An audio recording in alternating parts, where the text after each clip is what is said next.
C'est bon. Vous me rappelez... Tant que vous ne me nommez pas juge. Monsieur chef d'opposition officielle, Monsieur le ministre, vous me rappelez des bonnes discussions en commission parlementaire. Cela dit, nous sommes sur les crédits budgétaires. Monsieur Chef. 4 700 $ pour une formation pour 8 personnes rédigée pour convaincre.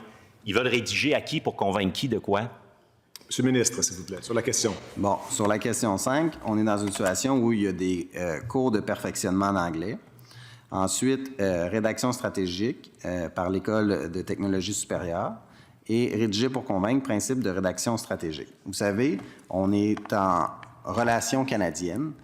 Lorsque vient le temps de négocier, dans le cadre des conférences entre les États fédérés ou avec le fédéral aussi, il faut s'assurer d'avoir tous les outils et surtout s'assurer que les textes sont appropriés.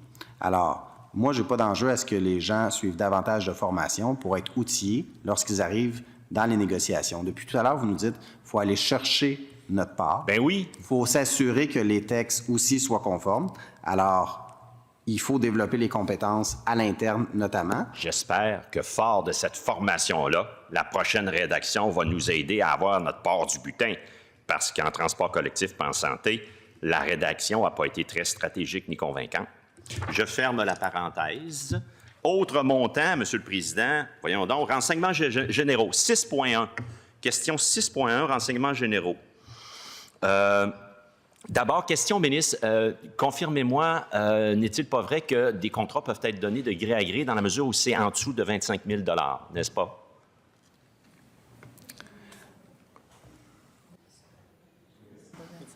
Effectivement, en bas de 25 000 $.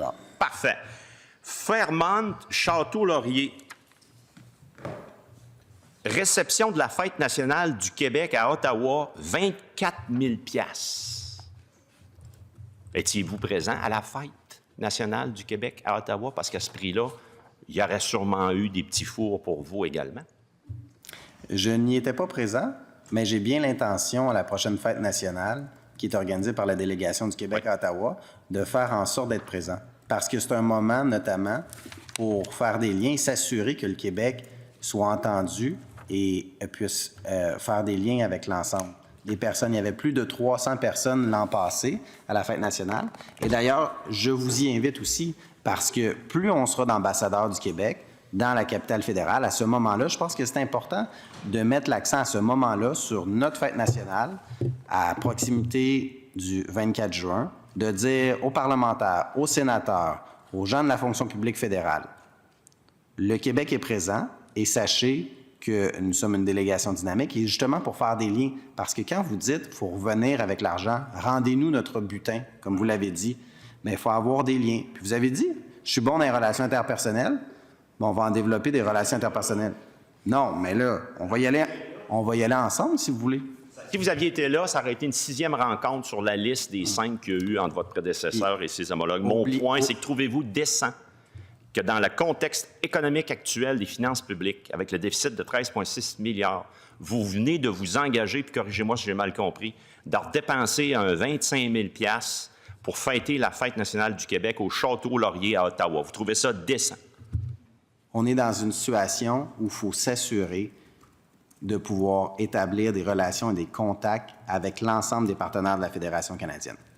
Alors, est-ce que le collègue de l'opposition nous dit il ne faut pas, 1, dire que le Québec est présent, 2, souligner un moment important pour l'État québécois et pour le Québec, et 3, s'assurer d'avoir les sénateurs, les députés, les ministres, les représentants des autres États fédérés dans un moment où on met les gens en relation, justement pour les sensibiliser à la réalité du Québec, et ce, à proximité du Parlement fédéral.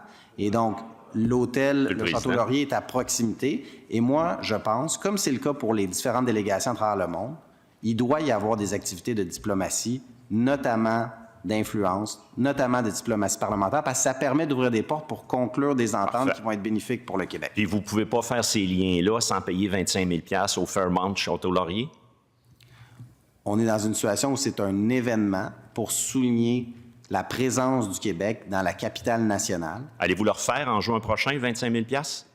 Pour les coûts, on va l'établir, mais c'est une activité de haut niveau pour mettre en place des liens avec l'ensemble des entités fédérées, des députés, des ministres à Ottawa, des sénateurs aussi. Et si on veut faire en sorte que les dossiers du Québec puissent être entendus, c'est une diplomatie qui est constante, c'est des liens qui sont constants. Et historiquement, ça a été fait. Et malheureusement, sous le gouvernement libéral du premier ministre Couillard, le bureau du Québec à Ottawa a été fermé. Et ça amène, quand vous n'êtes pas présent, la politique de la chaise vide ne sert à personne. Merci. Monsieur le chef de l'opposition officielle. Ouvrir le bureau d'Ottawa pour être obligé d'aller payer 25 000 $ au Château Laurier pour des frais de bouche, je trouve ça indécent. Et je donne une dernière chance au ministre. Va-t-il réinvestir en juin, ça s'en vient, un autre 25 000 $ pour la fête à Ottawa, au Château Laurier, 300 personnes, 25 000 $, puis il n'était même pas là, lui. On fait des liens aussi avec les entreprises, notamment comme la délégation du Québec à Toronto. Vous voulez qu'on fasse quoi avec les délégations? Qu'on ne crée pas des liens, qu'on n'ouvre pas des marchés, qu'on n'assure pas que des contrats puissent être créés avec les entreprises québécoises, et notamment pour s'assurer de la prospérité économique du Québec. Ou on fait comme votre gouvernement et on a une perte d'influence à Ottawa parce qu'on laisse tout décider par notre grand frère fédéral. Moi, je ne pense pas que l'approche qui est proposée par le Parti libéral du Québec, de la chaise vide, va beaucoup nous aider. Même chose sur les revendications constitutionnelles. Si on n'occupe pas tout l'espace qui nous revient, on n'aura pas de gain, M. le Président. Monsieur l'opposition officielle. Monsieur le Président, on vient de constater, puis je le dis en tout respect, la déconnexion. Si c'est un mot anti-parlementaire, je vais le retirer, mais la déconnexion du ministre. Quand il dit que pour faire son travail, il fallait payer 25 000 $. J'arrondis, c'était 24 070 $. On vient d'établir que c'était sous la barre du 25 000 $ où on ne peut pas donner gré à gré quand c'est plus de 25 000 $. Fait que ça a été donné de gré à gré à 24 070 $ pour organiser la Fête nationale du Québec au Château Laurier à Ottawa, qui est un hôtel particulièrement chic, où 300 personnes ont mangé sur le bras du Québec. Et le ministre dit que ça, dans son mandat, et réitère le fait qu'il va faire ça. Bien, je pense que c'est indécent, Monsieur le Président, dans le contexte, comprenez-moi bien, dans le contexte économique où le gouvernement a perdu le contrôle des finances publiques. Je trouve ça indécent. La prochaine élection, Monsieur le Président, sera décidée entre le Parti libéral du Québec et le Parti québécois. La prochaine élection, ça ne sera pas qui pour remplacer la CAQ. Ça va être qui on veut. Parti libéral du Québec, le Parti de l'économie, du Québec d'abord, de nos entreprises, de la saine gestion des finances publiques et des services donnés à la population.